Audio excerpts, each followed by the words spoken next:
Good morning. Over the last probably couple of weeks, I've been reading in 1 Samuel. So we're going to spend some time in Samuel, primarily 1 Samuel.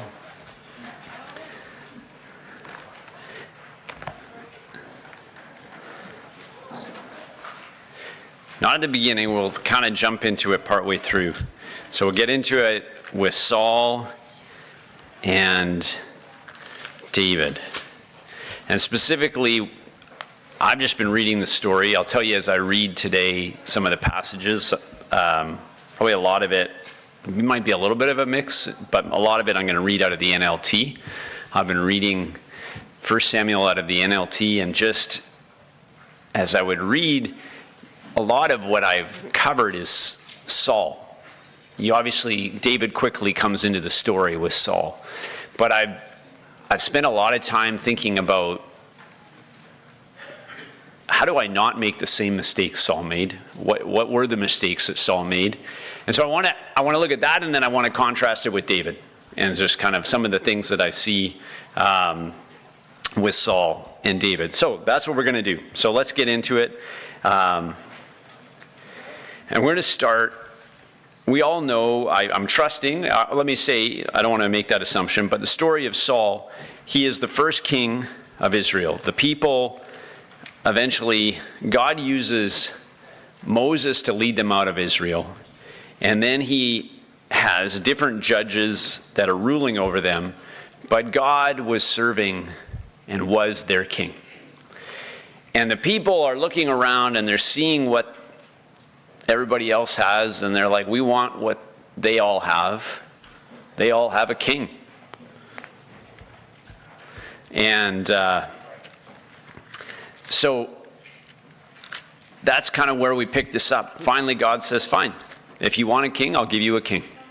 And he appoints Saul. What do you know about Saul? Physically, you get the impression he was an impressive man. I think at the time that they find him after he's anointed, then they do this other, Samuel anoints him as king, but then they do this other process where God affirms that by doing I think it was a casting of lots, and they can't find him. He's hiding in the baggage, and it says when he comes out, he's a head taller than everybody else. He's a big man. And starts off, Samuel gives him this instruction. So 1 Samuel chapter 10, that's where we're going to start. We'll read one verse out of 1 Samuel chapter 10. It's important instruction he gives him in verse 8 specifically.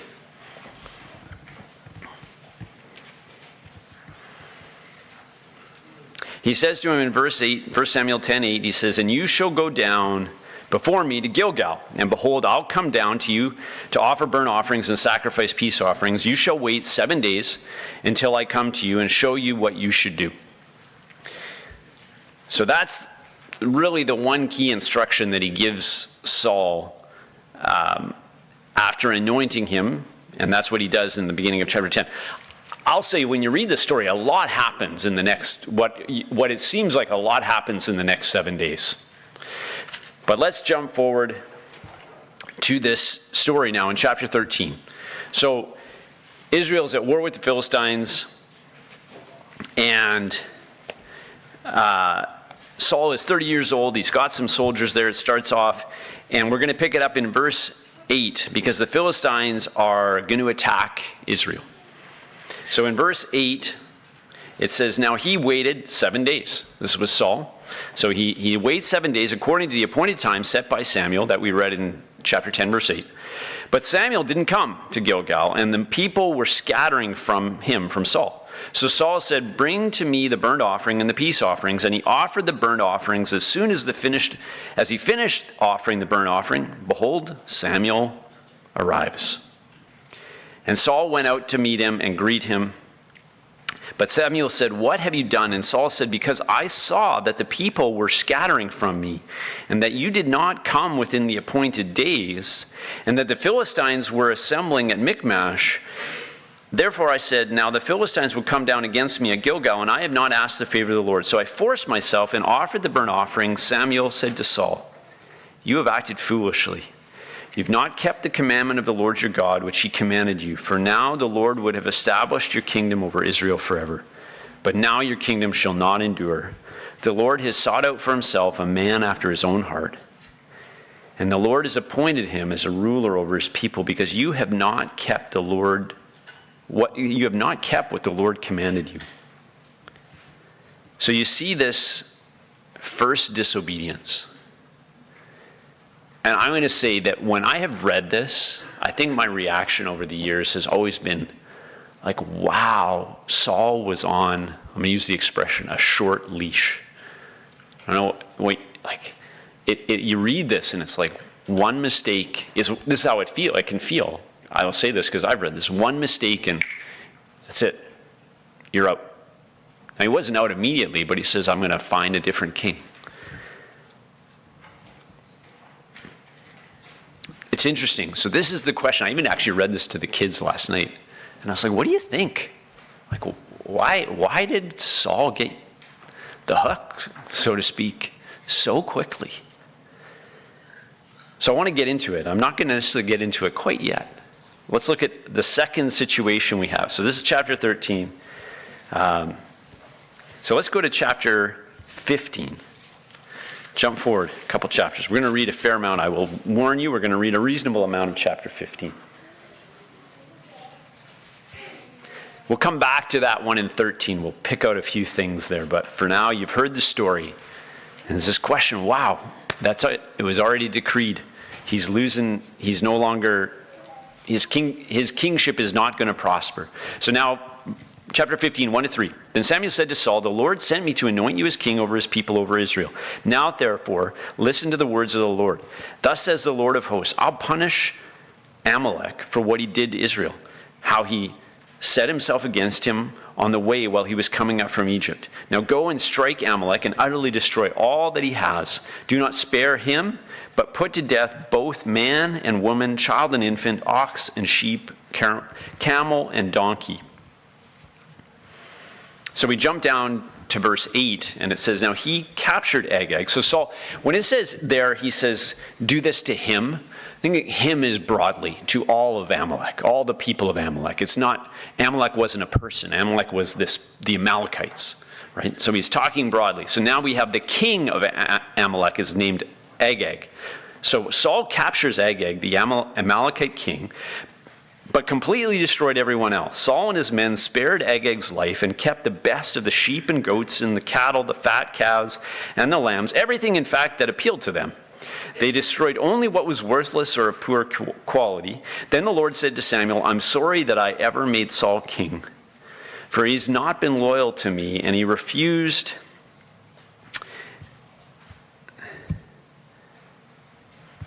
Sorry, I lost my spot there. Bear with me. I'm sorry that I ever made Saul king, for he's not been loyal to me and has refused to obey my commandments. And Samuel was so deeply moved when he heard this that he cried out to the Lord all night. So, did everybody catch the disobedience? This one I think is more clear, right? God gave him a very clear instruction: destroy everything. But they don't. They keep everything. I liked kind of the way NLT says it. It's this is everything. In fact, they kept everything that appealed to them, and they only destroyed what was worthless or of poor quality. And so let's get into the conversation then that happens between Samuel and Saul. Verse 12, early the next morning Samuel went to find Saul, and someone told him Saul went to the town of Carmel to set up a monument to himself. Then he went to Gilgal, and when Samuel finally found him, Saul greeted him cheerfully. He's been busy doing the work of the Lord. Why wouldn't he be cheerful? Right? You're going to find out that's his mind. May the Lord bless you, he said. I have carried out the Lord's command. He's encouraged. Then what is all the bleating of sheep and goats and the lowing of cattle I hear? Samuel demanded. It's true that the army spared the best of the sheep, goats, and cattle, Saul admitted, but they're going to sacrifice them to the Lord your God. We have destroyed everything else. it's so easy to read this, and I'll say this is over the last couple weeks when I read this, and I just encourage you today, don't just write it off, like in the sense, oh, this is obvious. I would never do that.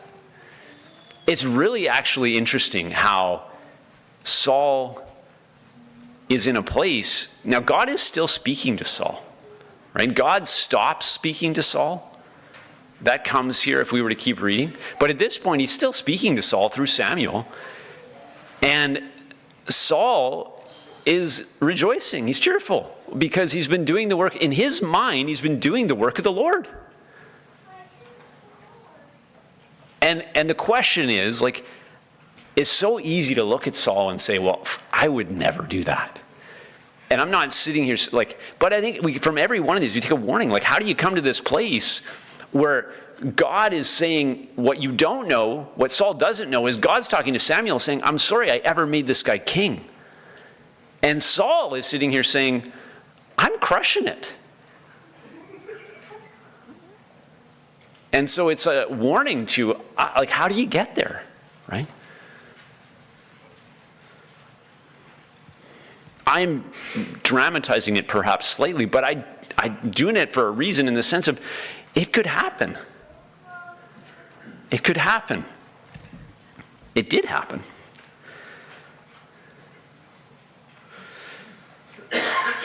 Then Samuel in 16, then Samuel said to Saul, stop, listen to what the Lord had told me last night. What did he tell you? Saul asked. And Samuel told him, although you may think little of yourself, and you are not the leader, are you not the leader of the tribes of Israel? The Lord has anointed you king of Israel. And the Lord sent you on a mission and told you, go and completely destroy the sinners, the Amalekites, until they are all dead. Why haven't you obeyed the Lord? Why did you rush for the plunder and do what was evil in the Lord's sight? But I did obey the Lord, Saul insisted.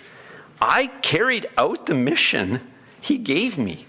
I brought back King Agag, but I destroyed everyone else. And then my troops brought in the best of the sheep, goats, cattle, plunder to sacrifice to the Lord your God in Gilgal. But Samuel replied, what is more pleasing to the Lord, your burnt offerings and sacrifices, or your obedience to his voice? Listen, obedience is better than sacrifice, and submission is better than the offering of fat rams. Offering the fat of rams, sorry. Rebellion is as sinful as witchcraft, and stubbornness as bad as worshiping idols. But because you have rejected the command of the Lord, he's rejected you as king. Saul is pretty convinced that he has been doing the work of the Lord. But I did obey the Lord, he insisted. I carried out the mission he gave me.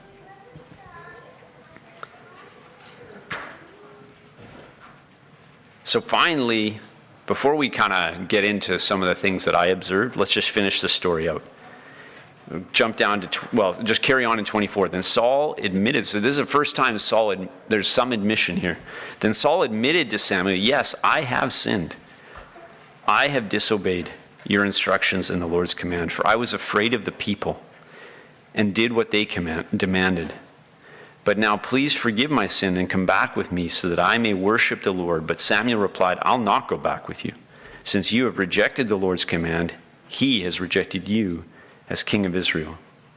Now jump down to 30. It says, then Saul pleaded again, I know I've sinned, but please at least honor me before the elders of my people and before Israel by coming back with me so that I may worship the Lord your God. So Samuel finally agreed and went back with him, and Saul worshiped the Lord. There's more that we could cover on Saul, but that's the part I wanted to read. And then I just want to highlight a few things to me that stood out. If we go back to the very first story, there's I find exactly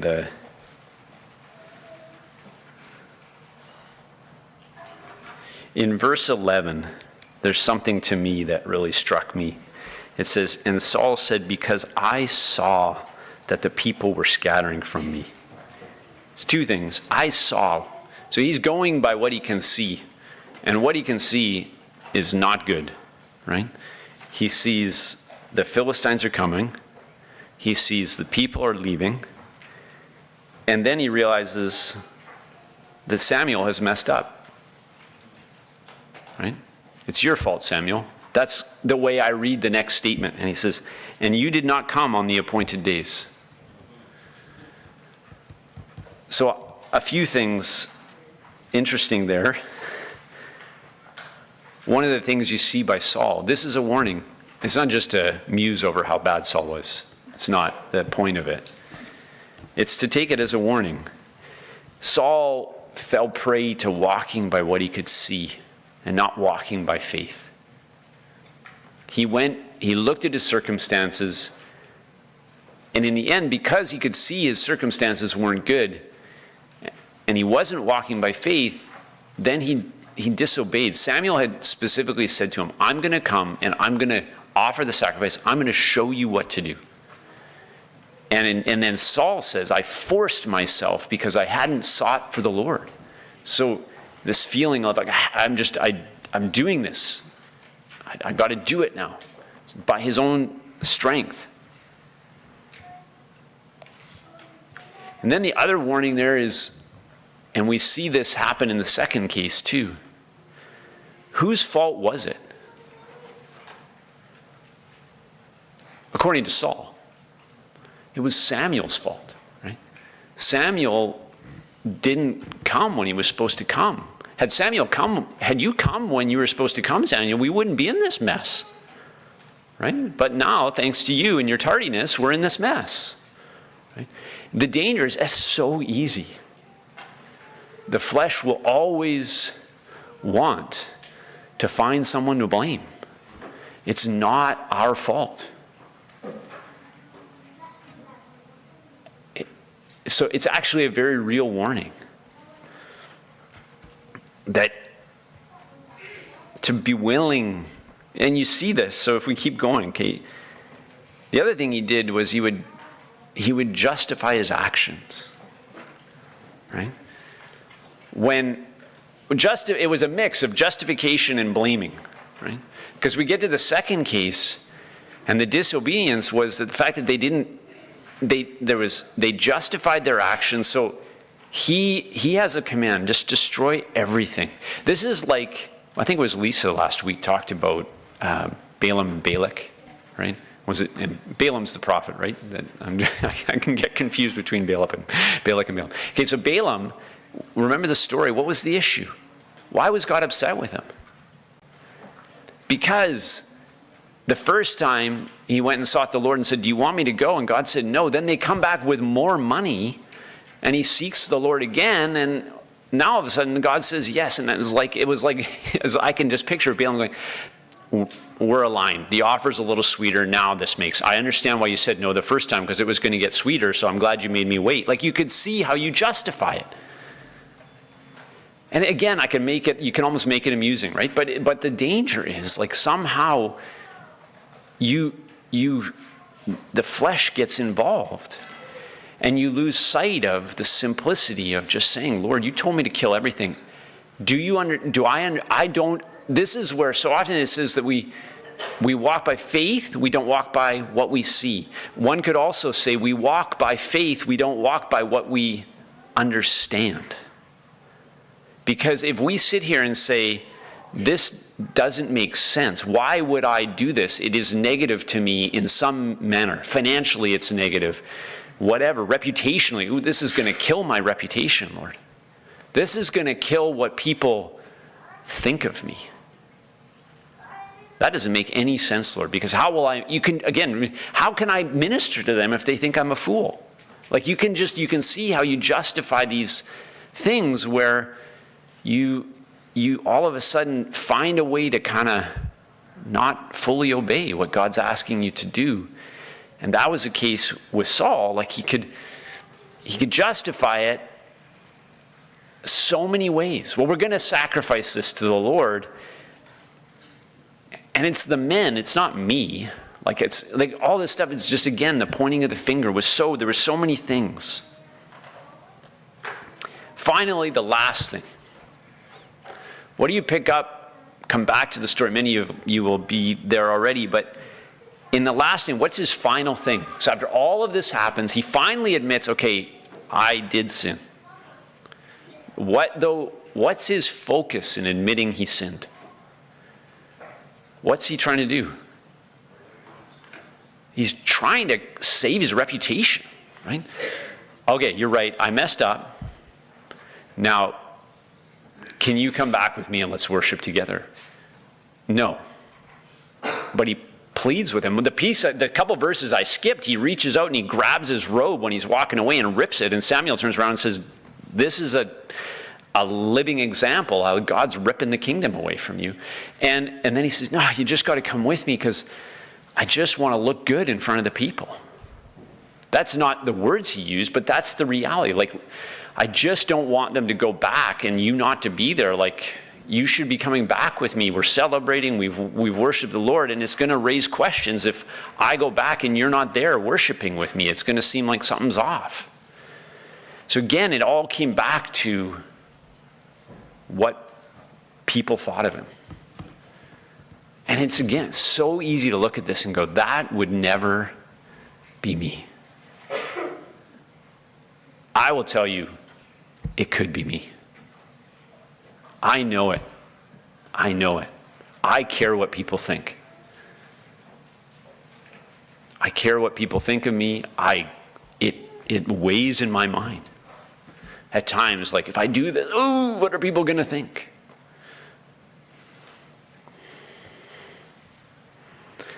So we read these things, we see examples of, okay, Lord, I don't want to be there. I don't want to do these things. The important thing for me when I read this, and I'll say this, is, again, I've already stressed this, like to look at this and go, Lord, I don't want to be like Saul. So Lord, help me.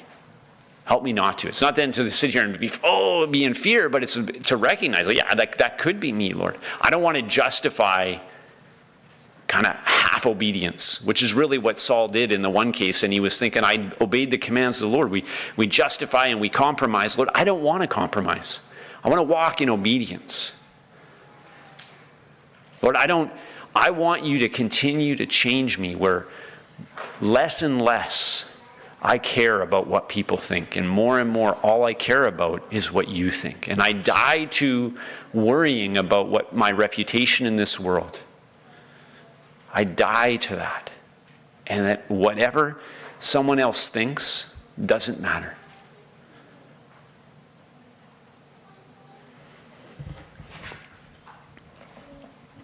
Let's look at David.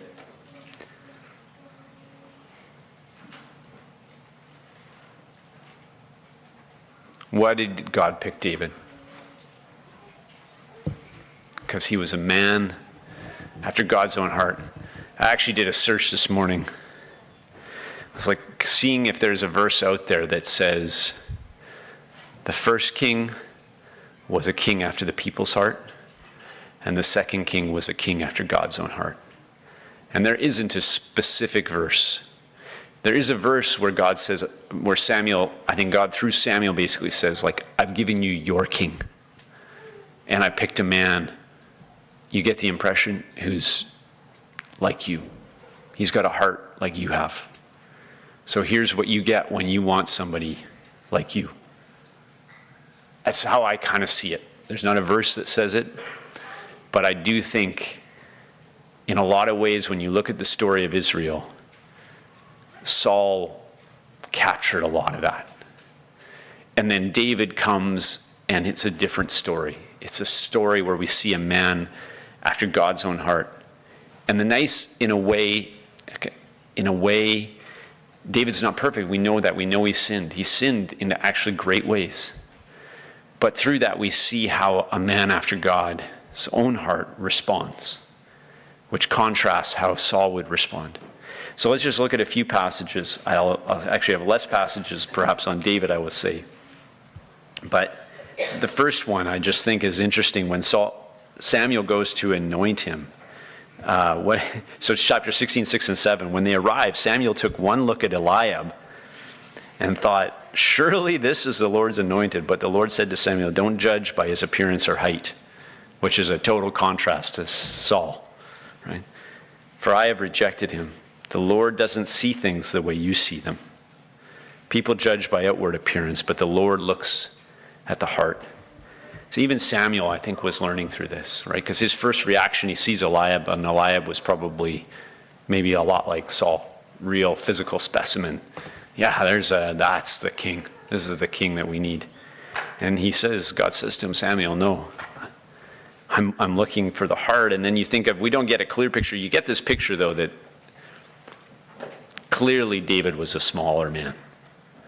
The one passage that comes to my mind, there's probably clearer passages, but what happens when he goes to fight Goliath? Saul says, put this armor on, and you get this picture of a man drowning in a much larger man's armor. He says, I can't go with this armor. I've never tested it. And then in 1 Samuel 17, 32 to 37, let's read that. This is now the story of Goliath. Don't worry about this Philistine, David told Saul. So David, we remember this. David's running around. He's asking, trying to make sure he fully understands what it was that Saul had said he would do for someone that was willing to fight this giant. And so people hear about that. They take him before Saul. We picked up the story here. Don't worry about this Philistine, David told Saul. I'll go fight him. Don't be ridiculous, Saul replied. There's no way you can fight this Philistine and possibly win. You're only a boy, and he's been a man of war since his youth. But David persisted. I've been taking care of my father's sheep and goats, he said. When a lion or a bear comes to steal a lamb from the flock, I go after it with a club and rescue the lamb from its mouth. If the animal turns on me, I catch it by the jaw and club it to death. I've done this to both lions and bears, and I'll do it to this pagan Philistine too. For he has defied the army of the living God. The Lord has rescued me from the claws of the lion and the bear. The Lord that has rescued me from the claws of the lion and the bear will rescue me from this Philistine. And then we jump down to verse 47. In response to Goliath, all that Goliath is saying to him when he's actually out going into the battle, it says, and everyone assembled here. This is where David's heart was. Everyone assembled here will know that the Lord rescues his people, not with sword and spear. For this is the Lord's battle, and he'll give it to us. Right? Like he had a longing for these Israelites to see, you guys, God doesn't save by your strength, by your intelligence, by your might. He saves because the battle is his, and he will do it.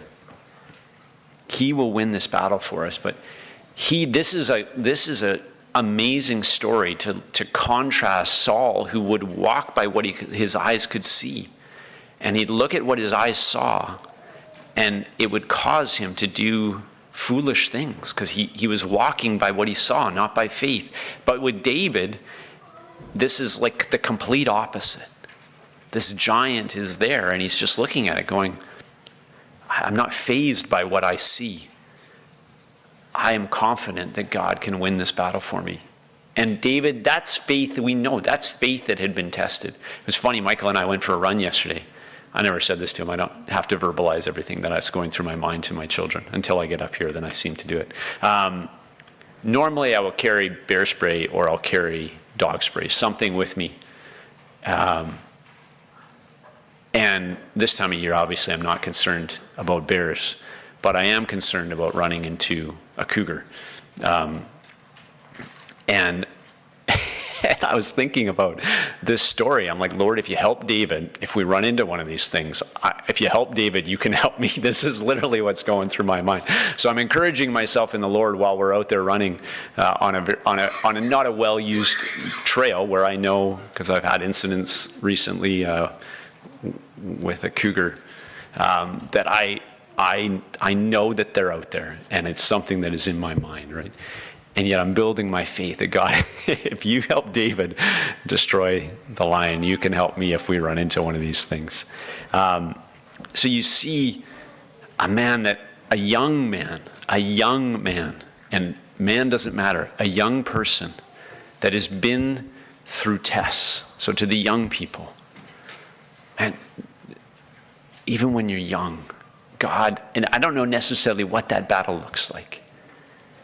But as a young person, you can be mighty in faith and see God help you. And when that happens, as you get older and the tests come, those are the things that are so precious, because you can remember the works of the Lord and say, you know what, I remember when. And Lord, you didn't fail me then, and I know you won't fail me now. And that the Lord can sustain you and help you.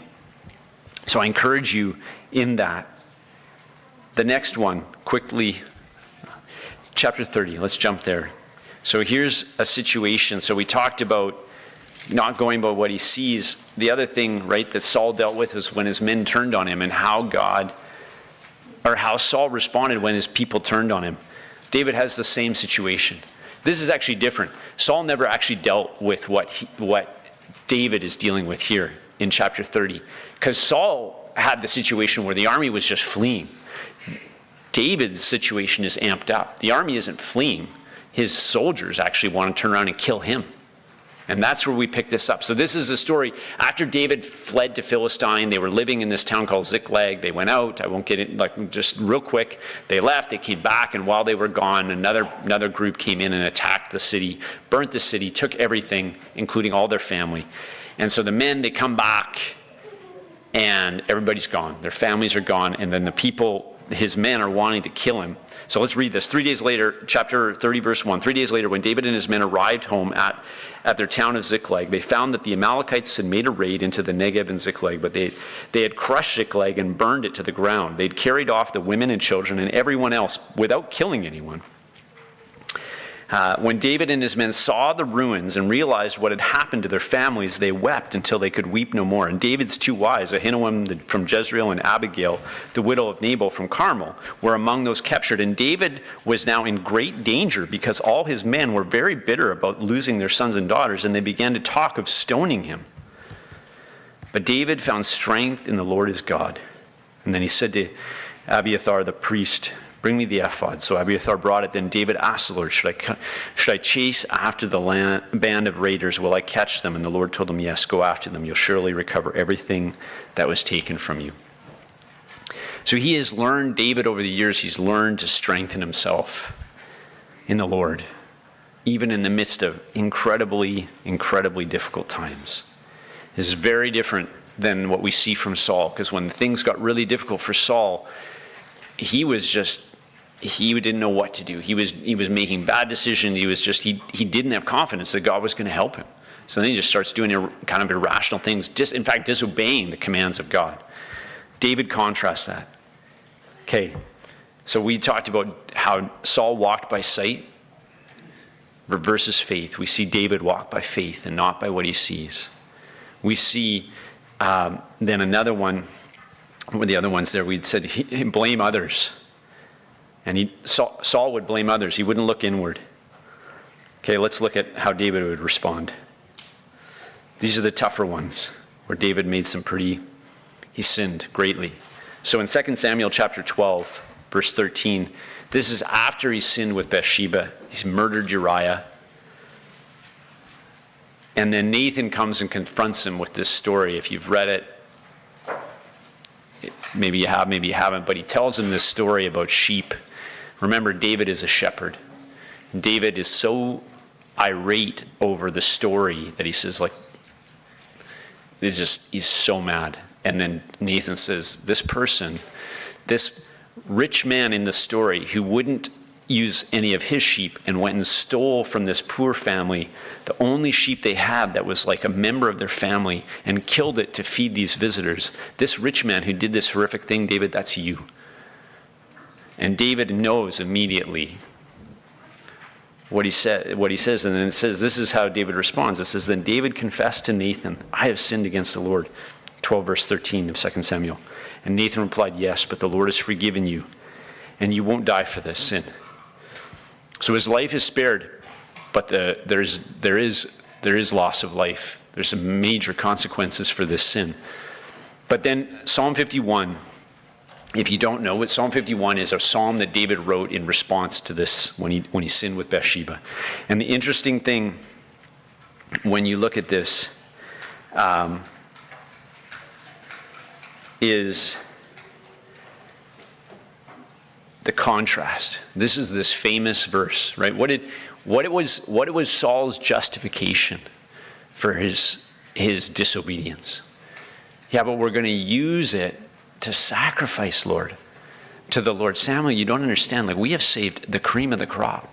It is going to be one of the greatest sacrifices to the Lord. And David pens this psalm after sinning. And he says in 16 and 17 of Psalm 51, "For you do not delight in sacrifice. Otherwise I would give it. You're not pleased with burnt offering. The sacrifices of God are a broken spirit. A broken and a contrite heart, of God, you'll not despise." David has a revelation. Because in the law, if you sin, there was like guidelines, and the guidelines were give a sacrifice. And David has this revelation. Lord, you don't care if I bring you some lamb or ram or anything like that. Lord, you want me to obey. You want me to obey, Lord, and I didn't obey. He's crying out. He's like, Lord, create in me a clean heart, oh God. Change me. This is his response when he sins. So different than Saul, who justifies and blames others and all of that. David's just crying out, Lord, change me. Lord, make me. This is the heart. When you see a person who has a heart after God, this is what God's looking for. Now, I pray that none of us will sin in this measure that David sinned. But no matter what it is, that the heart would be when you see you stumble, whatever it is, that your heart is to just turn around and say, Lord, it's no one else's fault but mine. The devil will be there to try and help you justify your actions, to help you blame it on somebody else. The devil is great at that stuff. Just own it like David owned it and respond like David responded. Lord, change me. Lord, make me the man or woman you want me to be. And this, whatever it was that I did, this isn't the man or woman you want me to be. Lord, forgive me and change me. And God is faithful and just. He will forgive our sins, just like he forgave David. And sometimes, I'll tell you, there's a consequence. If we sow to the flesh, from the flesh we will reap corruption. When David sinned, there was a consequence. Sin brings forth death. The wages of sin is death. The wages of David's sin with Bathsheba was death. The child died, right? So God was clear. He's true. He's just, but he's merciful. And you just see this example from David of just a longing. And this is one of the things about a man or a woman after God's own heart is a longing. Lord, change me. Okay, let's try and finish up.